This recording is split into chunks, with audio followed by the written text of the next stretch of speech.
ఉదయకాల సమయంలో యేసు వైపు చూస్తూ అనే ఆధ్యాత్మికమైనటువంటి కార్యక్రమానికి వచ్చేసిన మీ అందరికీ కూడా నా హృదయపూర్వకమైన వందనములు తెలియచేస్తున్నాను.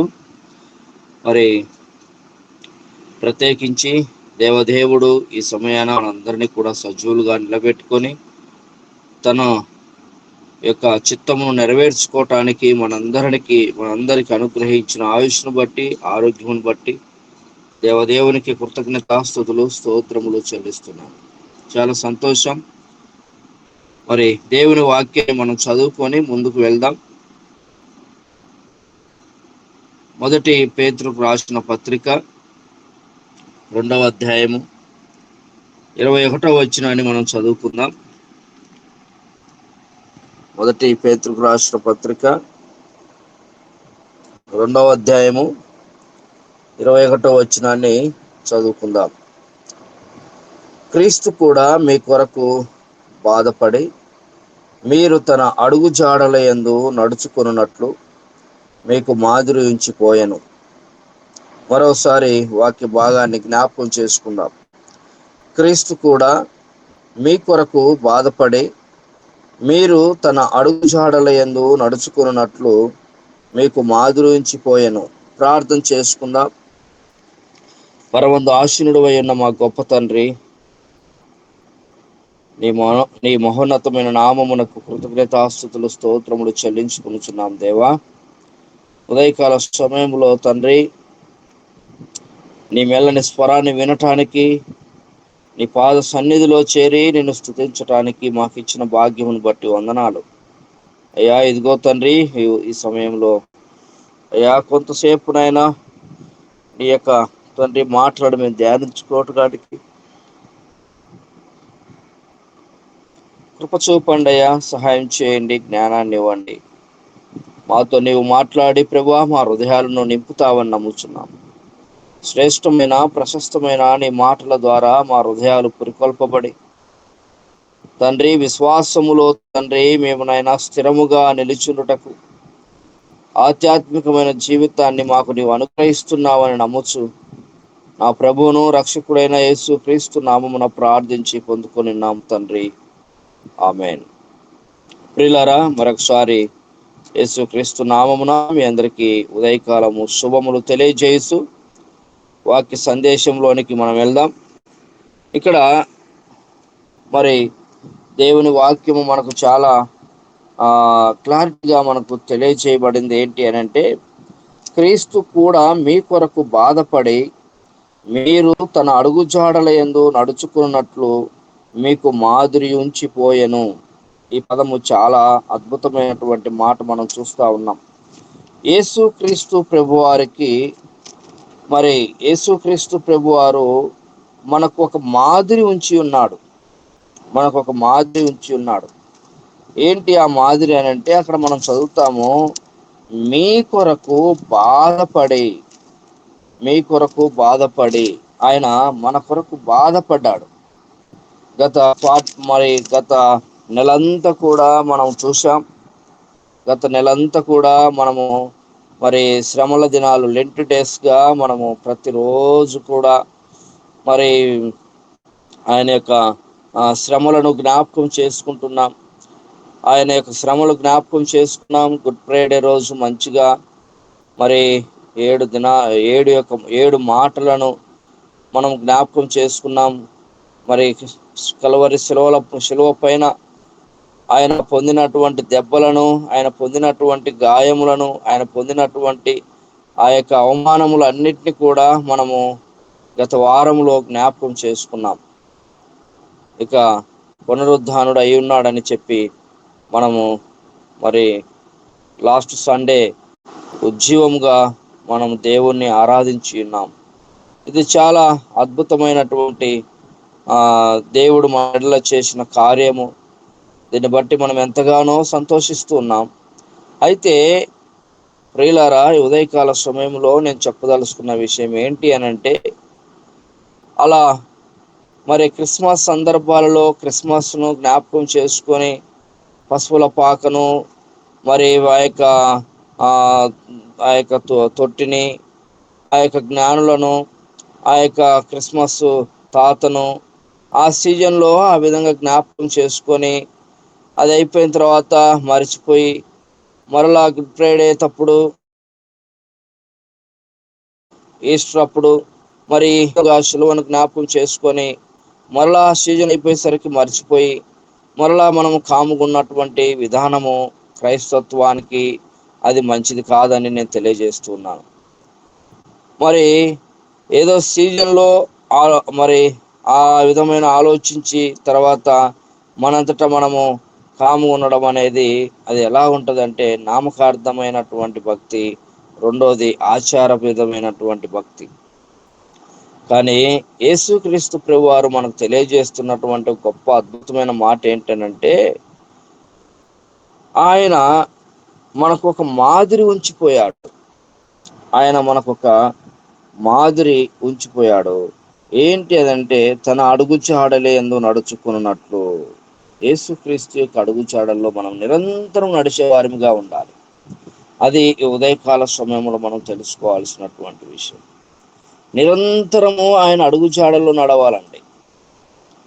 చాలా మంది అంటుంటారు, కొందరిని మాదిరికరంగా తీసుకుంటూ ఉంటారు. కొందరిని మరి మా జేజబ్బా ఈ విధంగా మా మా మా జేజి నాన్న ఈ విధంగా చేశాడు, నేను కూడా ఆ విధంగా చేయాలి ఆయన పేరు పోకుండా అని చెప్పి కొంతమంది ఆ విధంగా వారి యొక్క ఇంట్లో ఉన్న పెద్దలను మాదిరిగా తీసుకొని వారి ప్రకారంగా నడుస్తూ ఉంటారు. కొంతమంది మరి ఆ విధముగా ఒక్కొక్కరు ఒక్కొక్క ఆలోచనతో వారి పెద్దలను మాదిరికరంగా తీసుకొని మరి ముందుకు వెళ్తూ ఉంటారు. క్రైస్తవులమైన మనము చేయాల్సినటువంటి పని ఏంటి అని అంటే, క్రైస్తవులముగా ఉన్నటువంటి మనము యేసుక్రీస్తును నిజదేవునిగా అంగీకరించి మన పాపములు అన్నిటిని ఒప్పుకొని ఆయనే మన దేవుడు, మన రక్షకుడు, విమోచకుడు, సర్వాధికారి, ఆయన ద్వారానే మనకు మోక్షము అని ఎవరైతే విశ్వసిస్తారో నమ్ముతారో వారు చేయాల్సిన పని ఏంటంటే, ఆయనను మాదిరికరముగా మనం చూడాలి. ఆయన యొక్క అడుగుజాడల్లో మనం నడిచే వారముగా ఉండాలని ప్రభు వాక్యము మనకు తెలియజేస్తూ ఉంది. అందుకనే ఇక్కడ మనం చూస్తాము, తన అడుగుజాడల యందు నడుచుకున్నట్లు మీకు మాదిరి ఉంచిపోయాను. ఆయన మనకు మాదిరి ఉంచిపోయినట్టుగా చూస్తున్నాం. ఏంటి ఆ మాదిరి అని మనం కొన్ని మాటలను ఈ ఉదయకాల సమయంలో జ్ఞాపకం చేసుకుందాం. త్వరగా జ్ఞాపకం చేసుకొని మనం ముందుకు పోదాం. ఫిలిప్పీలకు రాసిన పత్రిక 2వ అధ్యాయము 5వ వచనాన్ని ఒకసారి చదువుకుందాం. ఫిలిప్పీలకు రాసిన పత్రిక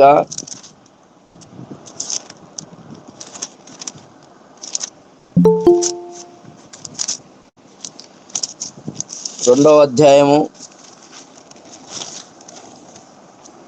5వ వచనం. అక్కడ మనం చూస్తే, క్రీస్తు యేసునకు కలిగిన ఈ మనస్సు మీరును కలిగి ఉండుడి అని ఉంది. పైన మనం చూస్తాము, ఆయన అడుగు చాడల్లో నడుచుటకు మాదిరికరంగా ఉన్నాడని మనం ఈయన వాక్యంలో మనం చదివాము. ఇక్కడ ఏమనుందంటే మరి 5వ వచనంలో, క్రీస్తు యేసునకు కలిగిన ఈ మనస్సు మీరును కలిగి ఉండుడి.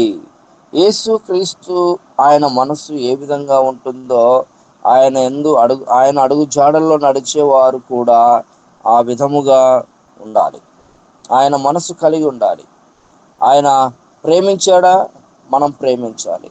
ఆయన కోపగించుకుంటాడా, మనం కోపగించుకోవాలి. ఆయన మరి ఎవరిని ప్రేమించాడు, ఎలాంటి వారిని ప్రేమించాడు అని అంటే, దేవుని వాక్యం మనకు చాలా స్పష్టంగా తెలియజేస్తూ ఉంది. ఆయన పాపులను రక్షించటానికి క్రీస్తు యేసు లోకమునకు వచ్చాను. ఇంకా మనం చూస్తే దేవుని వాక్యం ఏమని తెలియజేస్తుందంటే, రోగులకే కదా డాక్టర్ అవసరము, ఆరోగ్యంగా ఉన్న వారికి అవసరం లేదు కదా అని నేను రోగుల కొరకు వచ్చాను అని చెప్పి దేవుని వాక్యం తెలియజేస్తూ ఉంది. పాపుల కోసం ఆయన వచ్చాడు ఈ లోకానికి. పాపములో ఉండి పాపపు జీవితములో జీవిస్తూ మరి మనం చూస్తూ ఉన్నాము. సమరయ స్త్రీ అయితే ఊరిలో ఎవరు కూడా ఆమెకు రెస్పెక్ట్ ఇచ్చేది కాదు. ఊర్లో ఎవరు కూడా ఆమెను ఒక మనిషిలాగా చూసేవారు కాదు. ఎవరు కూడా ఆమెను ఒక స్త్రీ అని చెప్పి గౌరవించే వాళ్ళు కాదు. ఎందుకనంటే ఆమె పాపాత్మురాలైన స్త్రీ. ఆమె భయంకరమైనటువంటి జీవితాన్ని జీవిస్తున్నటువంటి స్త్రీ. మరి ఆమె నీళ్ళ కోసం కూడా ఉదయం సాయంత్రము మరి నీళ్లు తెచ్చుకోవటానికి ధైర్యం సరిపోదు ఆమెకి. మిట్ట మధ్యాహ్న వేళలో ఎవరు లేని టైంలో ఒంటరిగా వెళ్ళి దొంగసాటుగా వెళ్ళి నీళ్లు తెచ్చుకునేది. ఎందుకనంటే మరి ఉదయం సాయంత్రం పోతే ఆమెను వెలివేస్తారేమో, ఆమెను అసహ్యంగా మాట్లాడతారు. నువ్వు ఇట్లాంటి దానివి అలాంటి దానివి, ఎందుకు వచ్చినావు మాతో, రామాకు అని చెప్పి రకరకాల మాటలు వినపడేటివి. కానీ యేసుక్రీస్తు ప్రభువారు ఆమె దగ్గరికి వెళ్ళి ఆమె దగ్గర కూర్చొని ఆమెతో మాట్లాడుతున్నప్పుడు ఆమెలో ఒక విధమైనటువంటి స్పందన మనకు కనపడుతూ ఉంది. ఆమెలో ఒక విధమైనటువంటి మరి ఉత్సాహము కనపడుతున్నట్టుగా మనం చూస్తున్నాం. ఇంతవరకు చరిత్రలో ఆమెతో ఆ విధంగా మాట్లాడిన వారు ఎవరు లేరండి. ఇంతవరకు చరిత్రలో ఆ విధముగా ఆమెతో కూర్చొని ప్రశాంతంగా మాట్లాడినటువంటి వారు ఎవరు కనపడరు. ఎవరు వచ్చినా కూడా ఎగిల్గా ఆమెతో మాట్లాడేవారే, ఎవరు వచ్చినా కూడా ఆమెతో వక్రంగా మాట్లాడేవారే. కానీ ఈయనలో ఉన్నటువంటి మాటలు ఆమె హృదయాన్ని తాకినట్టుగా మనం చూస్తున్నాం. ఈయనలో ఉన్నటువంటి మాటలు ఆమె హృదయంలో పరిపక్వం వచ్చినట్టుగా మనం చూస్తూ ఉన్నాం. ఈయన మాట్లాడుతున్నటువంటి ఒక్కొక్క మాటలో ఆమెలో ఉన్న ఒక్కొక్క పాపము విడుదలకు కారణమైనట్టుగా మనం చూస్తూ ఉన్నాం. ప్రియులారా, ఆయన మనకు మాదిరికరంగా ఉన్నట్టుగా దేవుని వాక్యం మనకు తెలియజేస్తూ ఉంది. మనం అసహించుకుంటాం చాలా మందిని. ఎవరిని అసహించుకుంటామంటే ప్రార్థనకు వచ్చే వాళ్ళను చాలా బాగా ప్రేమిస్తాం. ప్రార్థనకు రానటువంటి వారిని తాగి తిరుగుతున్నటువంటి వారు మరి కళ్ళ ముందు మనకు అనేక మంది కనపస్తుంటారు. దొంగలు కనపస్తుంటారు, వ్యభిచారులు కనపస్తుంటారు, ఇంకా రకరకాల వ్యక్తులు మనకు కనపడుతుంటారు. కానీ వారిని చూసి మనం అసహించుకోకూడదు. వారి మీద క్రీస్తు ప్రేమను చూపించి మార్చటానికి ప్రయత్నం చేయాలి. వారిని మరి యేసు వైపుకు మార్చగలిగితే, నేను ఒక మాట అంటాను, ఏంటంటే మరి సంఘములో ఉన్నటువంటి ఏమంటారంటే నామకార్థ క్రైస్తవుల కంటే బయట ఉన్నటువంటి వీరు మారితే అద్భుతమైనటువంటి సాక్ష్యము వారు చెప్పి నిరంతరము నమ్మకస్తులుగా దేవుని సన్నిధిలో ఉంటారని నేను అభిప్రాయపడుతున్నాను. కారణం ఏంటంటే మరి దేవుని కార్యము అంత గొప్పది కనుక ప్రియులారా, యేసుక్రీస్తు యొక్క అడుగుచాడల్లో మనం నడిచే వారిగా మనం ఉండాలి. ఇక్కడ మనం చూస్తే క్రీస్తు యేసునకు కలిగిన ఈ మనస్సు మీరును కలిగి ఉండుడి. యేసుక్రీస్తు యొక్క మనస్సును మనం కలిగి ఉండాలి. ఆయన మనస్సును మనం ఎప్పుడైతే కలిగి ఉంటామో మనము మరి అందరినీ ప్రేమిస్తాం, అందరి కొరకు మనము ప్రార్థన చేస్తాం. ఒకసారి యెరెమీయా గ్రంథము 10వ అధ్యాయం 23వ వచనంలో కూడా ఒక మంచి మాటను మనం చూస్తాం. యెహోవా తమ మార్గము నేర్పరచుకొనుట నరుల వశములో లేదనియు, మనుషులు తమ ప్రవర్తన యందు సన్మార్గమున ప్రవర్తించుట వారి వశములో లేదనియు నేను ఎరుగుదును. మనుషులు తన యొక్క మార్గమును సిద్ధపరచుకోవటానికి వారి వశంలో లేదు. అంటే ఆ మంచి మార్గాన్ని ఏర్పాటు చేసుకోవటానికి వారి సొంత ప్రయత్నం చేసుకోలేరు. అందుకని యేసుక్రీస్తు యొక్క అడుగుజాడల్లో మనం నడిస్తే ఆయన మార్గంలో మనము నడిచిన వారిగా ఉంటాం. మరి ఆయన మనసు ఏమై ఉన్నది, ఆయన మనసు ఏమై ఉన్నది, ఆయన అడుగుజాడల్లో ఎలా నడవాలి అనేది ఒక మనం చూసుకొని మనసు ఆయన ఏమై ఉండొచ్చు. ఒకసారి మత్తయి సువార్త 11వ అధ్యాయము 29వ వచనాన్ని మనం జ్ఞాపకం చేసుకుందాం. మత్తయి సువార్త 11వ అధ్యాయము 29వ వచనం. ఒక అక్కడ మనం చూస్తాము, నేను సాత్వికుడను, దీన మనస్సు గలవాడను గనుక మీ మీద నా కాడు ఎత్తుకొని నా యొద్ద నేర్చుకునుడి, అప్పుడు మీ ప్రాణములకు విశ్రాంతి దొరుకును. ఏలనగా నా కాడు సులువుగాను నా భారము తేలికగా ఉన్నది. చాలా ఆ శ్రేష్టమైనటువంటి మాటను మనం చూస్తా ఉన్నాం ఇక్కడ.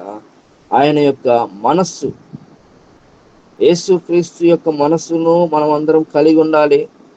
ఏంటి ఆయన మనస్సులో ఉన్నటువంటి లక్షణం ఏంటి అని అంటే, ఆయన యొక్క మనస్సులో ఉన్న లక్షణం ఏంటి అని అంటే, మొట్టమొదటిగా మనం చూస్తున్నాము, ఆయన మనస్సు సాత్వికము.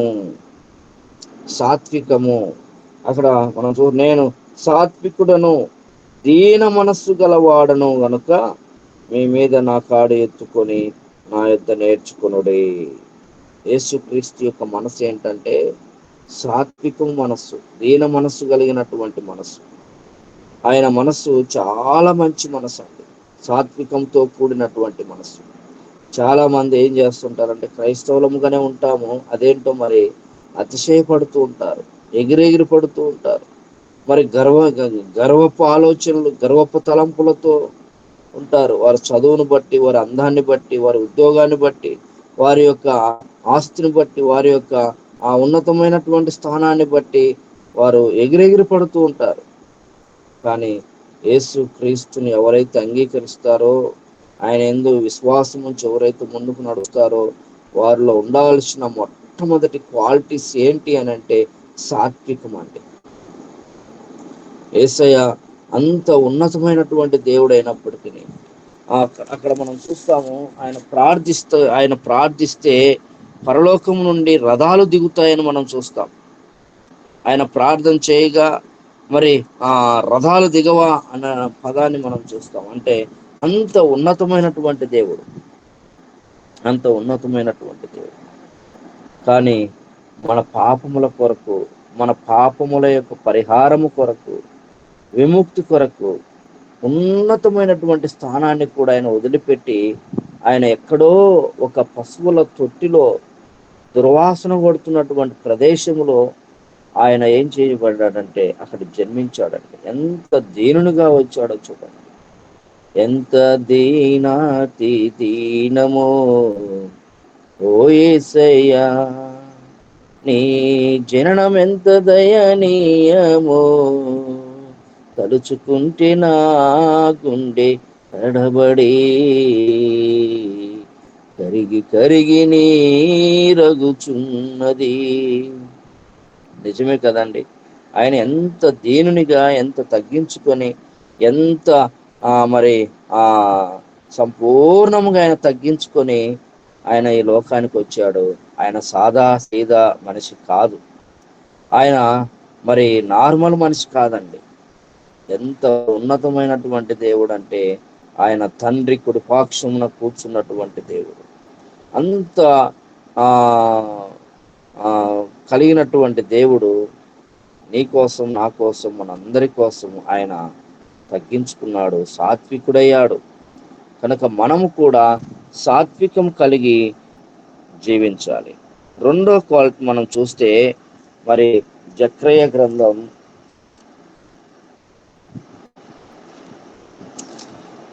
ఆ విధముగా మనం సాత్వికమైనటువంటి మనసును కలిగి ఉండాలని దేవుని వాక్యం మనకు తెలియజేస్తూ ఉంది. రెండో మాటను మనం చూసినట్లయితే జకర్యా 9వ అధ్యాయము 9వ వచనాన్ని మనం చదువుకుందాం. 9వ అధ్యాయము 9వ వచనం. సియోను నివాసులారా బహుగా సంతోషించుడి, యెరూషలేము నివాసులారా ఉల్లాసముగా ఉండుడి. నీ రాజు నీతిపరుడును, రక్షణ గలవాడును, దీనుడనై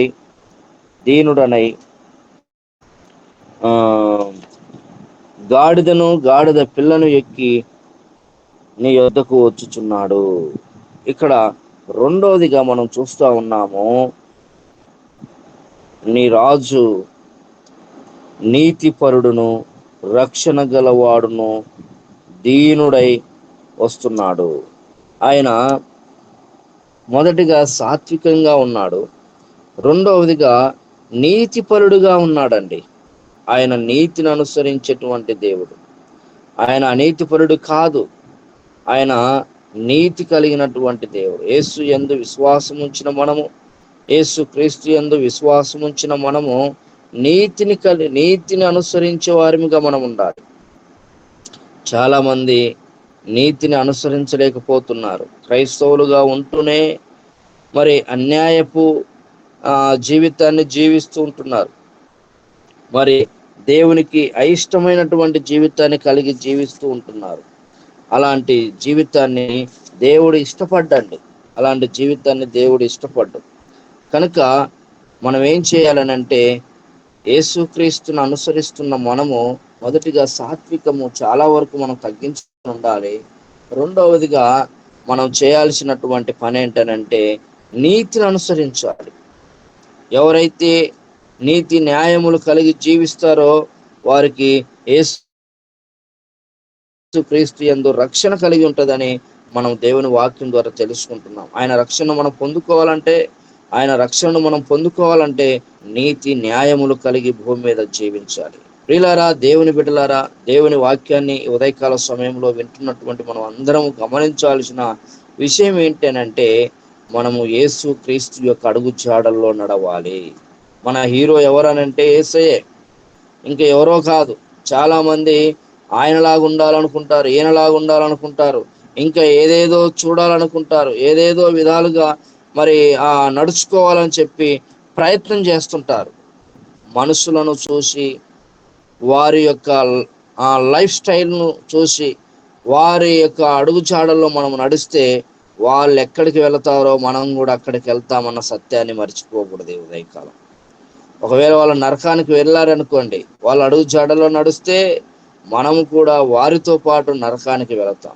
మన హీరో, మన యొక్క గొప్ప శక్తిమంతుడైనటువంటి దేవుడు ఎవరు అనంటే యేసు క్రీస్తు మాత్రమే. ఆయనలో ఉన్నటువంటి గుణలక్షణాలు సాత్వికంతో ఉన్నాడు. ఆయన నీతిని అనుసరిస్తూ ఉన్నాడు. ఆయన దీనునిగా ఉన్నాడు. ఆయన ఇంకా మనం చూస్తే ఆయన మరి చాలా మంచి గుణలక్షణాలు కలిగినటువంటి దేవునిగా మనం చూస్తున్నాం. క్రైస్తవ బిడ్డగా నీలో ఉన్నటువంటి లక్షణం ఏమై ఉంది? నీలో ఉన్నటువంటి గుణలక్షణాలు ఎలాగున్నాయి? మనము ఒకసారి ఆలోచించుకోవాల్సినటువంటి విషయం ఎంతైనా ఉంది. మనం పైకి భక్తి కలిగిన వారిగా ఉంటూ దాని శక్తిని అనుభవించుకోలేకపోతే మన జీవితం వ్యర్థమైపోతుందండి. మన జీవితం చాలా వ్యర్థమైపోతుంది. ఒకసారి మనము ఆలోచించుకోవాల్సినటువంటి విషయము. కనుక ప్రియులారా, ఈ ఉదయకాల సమయంలో ఇంకా మనం చూసినట్లయితే మరి మత్తయి సువార్తలో నుంచి ఒక మాటను మనం చూసుకొని మనం ముగించుకుందాం. మత్తయి సువార్త 16వ అధ్యాయము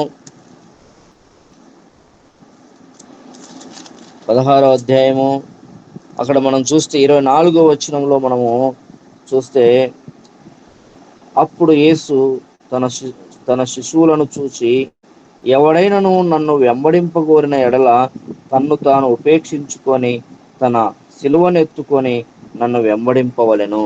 యేసుక్రీస్తు యొక్క అడుగు జాడల్లో నడవాలనుకున్న వారు, ఆయన లాగానే ఉండాలనుకున్న వారు ఆయన ఎలాగుండాలో తెలియజేస్తూ వాళ్ళ శిశువులను పిలిచి ఈ విధంగా మాట్లాడుతున్నాడు. ఎవరైనాను నన్ను వెంబడించాలనుకుంటే నా సిలువను ఎత్తుకొని నన్ను వెంబడించాలి అని చెప్పి తెలియజేస్తా. సిలువను ఎత్తుకొని వెంబడించాలి. ఏంటి సిలువలో ఉన్నటువంటి గొప్పతనం? సిలువలో ఉన్నటువంటి మహత్యం ఏంటి? అందులో ఉన్న ప్రత్యేకత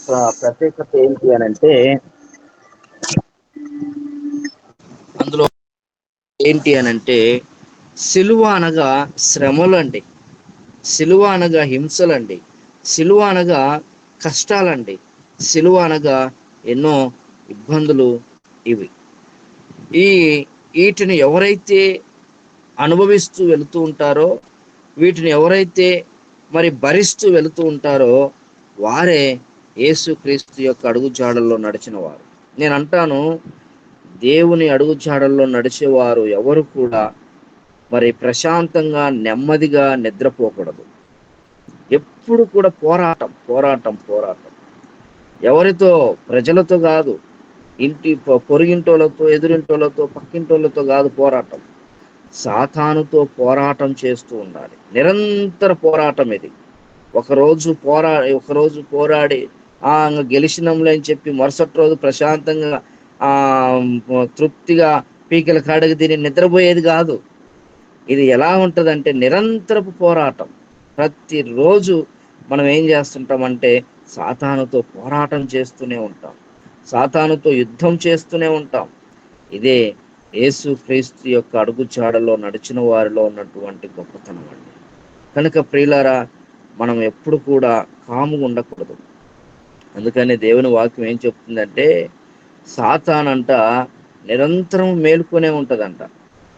అది నిద్రపోదు, రెస్ట్ తీసుకోదు, అది ఒక చోట కుదార్థంగా ఉండదు. నిరంతరం అది ఏం చేస్తుంటదంటే యుద్ధానికి సిద్ధంగా ఉంటది. ఎవరు ఆత్మీయంలో ఎదుగుతున్నారా అని దాని ఫోకస్ అంతా వాళ్ళ దగ్గరికి వెళ్ళి వారిని ఎలాగైనా పడగొట్టాలి, వారిని ఎలాగైనా వారిని క్రీస్తులో నుంచి డైవర్ట్ చేయాలని చెప్పి అది ప్రయత్నం చేస్తుంటది.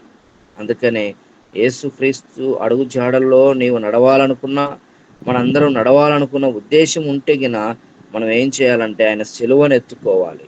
ఆయన సిలువలనగా శ్రమలు, ఇబ్బందులు, కష్టాలు, శోధనలు అనేకములు ఉంటాయి. వాటన్నిటిని జయించినప్పుడే దేవుడు మనల్ని ఎంతగానో మరి ఆధ్యాత్మికముగా బలపరుస్తాడు. ఆయన మన యందు గొప్ప కార్యములు జరిగిస్తాడు. కనుక ఈ ఉదయకాల సమయంలో యేసు క్రీస్తు అడుగు జాడల్లో నడవాలనుకున్న మనము ఆ విధముగా ఆధ్యాత్మికముగా బలపడుతూ దేవుని సన్నిధిలో ముందుకు సాగాలని నేను తెలియచేస్తూ ఈ మాటలు ముగిస్తున్నాను. దేవుడి మాటలు మన ఎదుట దీవించి ఆశీర్వదించును గాక. ఆమేన్.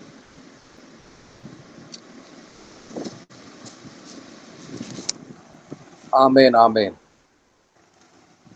దేవునికి స్తోత్రం కలుగును గాక. చాలా చక్కగా ఈ ఉదయకాలపు సందేశమును మన మధ్యకు తీసుకొని వచ్చిన పాస్టరయ్య గారికి, యాకోబయ్య గారికి హృదయపూర్వకమైన వందనాలు. అయ్యగారు వందనాలు. అయ్యగారు వందనాలండి. God bless you. వందనాలు అయ్యగారు. Thank you. క్రీస్తునందు సద్భక్తితో బ్రతుకను ఉద్దేశించిన వారికి హింస కలుగును. పౌలు గారు తిమోతికి రాస్తూ మొదటి పత్రిక 3:12 చెప్తారు.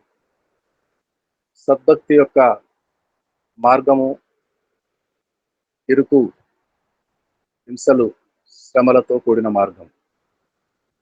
అయితే ముందు ముందు వెళుతూ ఉంటే ఆ మార్గము పరలోకమునకు చేర్చును.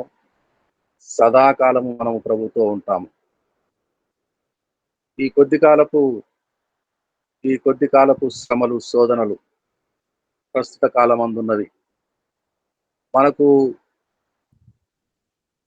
యేసు ప్రభుల వారు తేబోవు ఆ మహారక్షణ ఎదుట ఎంత మాత్రము ఎన్నతగినవి కావు. ఓర్పు, సహనము యేసు అడుగుజాడలు, యేసు యొక్క అడుగుజాడలు, సాత్వికము, నీతి, దీనత్వము. యేసు సిలువను ఎత్తుకొని పోచున్న వారిని చూసి వాడు భయపడిపోతాడు, పారిపోతాడు. ఒకసారి ఈ సిలువలోనే నా తల చితక కొట్టబడింది అని సిలువను ఎత్తుకున్న వారిని చూసి దరికి రాడు, పారిపోతాడు. కనుక వాడిని దరికి రానివ్వకుండా, మన చెంతకు రానివ్వకుండా వాడు పారిపోయే విధంగా ఎల్లప్పుడూ మనము సిలువను ఆశ్రయించాలి. సిలువ ధ్వజము చూస్తే వణికిపోతాడు, ఓడిపోతాడు. దేవుని పరిశుద్ధ నామమునకు స్తోత్రం కలుగును గాక. హల్లెలూయా, హల్లెలూయా, హల్లెలూయా, హల్లెలూయా. మంచిదండి. ముగింపు ప్రార్థన ఆశీర్వాదంతో తెలుగు సెషన్ ముగించుకొని హిందీ సెషన్లోనికి వెళ్తాము. పరిశుద్ధుడా, కృపా సత్య సంపూర్ణుడా, గొప్ప దేవా, నీ పరిశుద్ధమైన నామమునకు స్తోత్రములు, స్తోత్రములు, స్తోత్రములు, స్తోత్రములు, స్తోత్రములు, స్తోత్రాలు చెల్లించుతున్నాం మా ప్రియ తండ్రి. నాయన, పేతురు మొదటి పత్రిక 2వ అధ్యాయము 21వ వచనము ద్వారా, వాక్యం ద్వారా ప్రభువా, మా ప్రభుల వారి అడుగు జాడలను మేము ఈ దినము కనుగొనగలిగినందుకు నీకు స్తోత్రం చెల్లిస్తున్నాం. వారు మాకు ఉంచిన మార్గమును మాదిరిని మేము తెలుసుకొని ప్రభువా దానిలో నడవగలుగుటకు నీ దాసుని ద్వారా మమ్మను ప్రోత్సహించి బలపరిచి హెచ్చరించినందుకు నీకు స్తోత్రం చెల్లించుతున్నాం. మా ప్రభువా యేసుతో ఇమానుయేలు దేవుడు మాకు తోడై ఉన్న మా ప్రియ ప్రభుల వారితో కలిసి మేము నడుచుచున్నంత సేపు ప్రభువా అలయక సొలయక సొమ్మసిల్లక సాగిపోతాం. మా ప్రభువా మమ్మను బలపరచువాని యందు మేము తిన్నగా చక్కగా కుడికి గాని ఎడమకు గాని తొట్టిల్లకుండా నడిచి సాగిపోతాం. మా ప్రభువా మేము ఎప్పుడు బలహీనులం అవుతామో అప్పుడే బలవంతులం అవుతాం. బలమును అనుగ్రహించువాడు మాకు కూడా ఉన్నాడు, మా తోడై ఉన్నాడు. ఆయనతో ఉన్నాము, ఆయన అడుగు జాడలలో నడుస్తున్నాము అని ధైర్యము మాకు పుట్టించుతున్న దేవా నీకు స్తోత్రం చెల్లించుతున్నాం. నాయన వాక్యం అందించిన మీ దాసుని బట్టి మీకు స్తోత్రములు, వారి సంఘమును బట్టి నాయన ప్రభువా వారి యొక్క పరిచర్యను బట్టి వారి కుటుంబమును బట్టి నీకు స్తోత్రం చెల్లించుతున్నాం. నాయన నీకు వందనాలు వందనాలు వందనాలు వందనాలు. అలాగే ఈ దినము ప్రభువా మరి కూడి వచ్చిన వారందరిని బట్టి నీకు స్తోత్రం చెల్లించుతున్నాం. రామేశ్వరమ్మ గారిని బట్టి నీకు వందనాలు నాయన ప్రభువా. మరి వారి శారీరక బలహీనతలన్నిటిలో నుంచి విడుదల దయచేయండి. నడుము నొప్పుల నుంచి కీళ్ళ నొప్పుల నుంచి విడుదల దయచేయండి. కుటుంబం అంతటిని బట్టి నీకు స్తోత్రములు నాయన ప్రభువా. పరీక్షలు రాసిన మనవరాలను బట్టి నీకు స్తోత్రం చెల్లించుతున్నాం నాయన ప్రభువా. వారి కుమారుడు కోడలు గారు నాయన ఇద్దరు కూతుళ్ళు అల్లుళ్ళు పరివారం అంతటిని బట్టి మీకు స్తోత్రం చెల్లించుతున్నాం. అలాగే నాయన వాణిశ్రీ గారిని బట్టి స్తోత్రాలు నాయన ప్రభువా. మరి శ్రీనివాస్ నాయుడు గారిని బట్టి మీకు స్తోత్రం చెల్లించుతున్నాం. వారు కూడా ప్రభువా మరి స్కూలు పరీక్షలు బిడ్డలందరూ రాసి ఉన్నారు. బిడ్డలందరినీ మీరు దీవించమని ప్రార్థిస్తున్నాం తండ్రి. నాయన శ్రీనివాస్ గారిని బట్టి మీకు స్తోత్రములు నాయన. వారి పిల్లలకు వారికి నాయన సంపూర్ణ రక్షణ మీరు దయచేసి ఉన్నారు. వారి రాకపోకలను మీరు దీవించండి, వారి పనిని మీరు దీవించండి నాయన. లాయర్గా వారు అడ్వకేట్ గా ఉన్నారు నాయన ప్రభువా. కుటుంబం అంతటి మీద మీకు కనికరం ఉంచమని ప్రార్థిస్తున్నాం. మీ దాసురాలు జయమ్మ గారిని బట్టి మీకు స్తోత్రములు నాయన ప్రభువా. మరి ప్రగతికి ఈ నెల డెలివరీ ఉన్నది ప్రభువా. చక్కని నాయన ప్రభువా కుమారుణ్ణి ప్రసవించినట్లు సులువైన ప్రసవము నాయన ప్రభువా బిడ్డకు దయచేయమని ప్రార్థిస్తున్నాం. ఆయన ప్రభువా మందిర నిర్మాణం కొరకు, ఇంటి నిర్మాణం కొరకు ప్రార్థిస్తున్నాం ప్రభువా. పనులన్నీ పూర్తవునట్లు ఒక అద్భుతమైన సహాయము వారికి దయచేయమని ప్రార్థిస్తున్నాం. పాస్టర్ లాజర్ గారిని బట్టి మీకు స్తోత్రం చెల్లించుతున్నాము.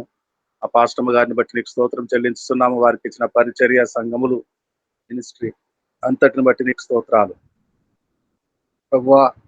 నాయన ఇంకా ఈ దినము రాలేకపోయిన వారందరినీ ఒక్కొక్కరిని పేరు పేరు వరుసన జ్ఞాపకం చేసుకోండి.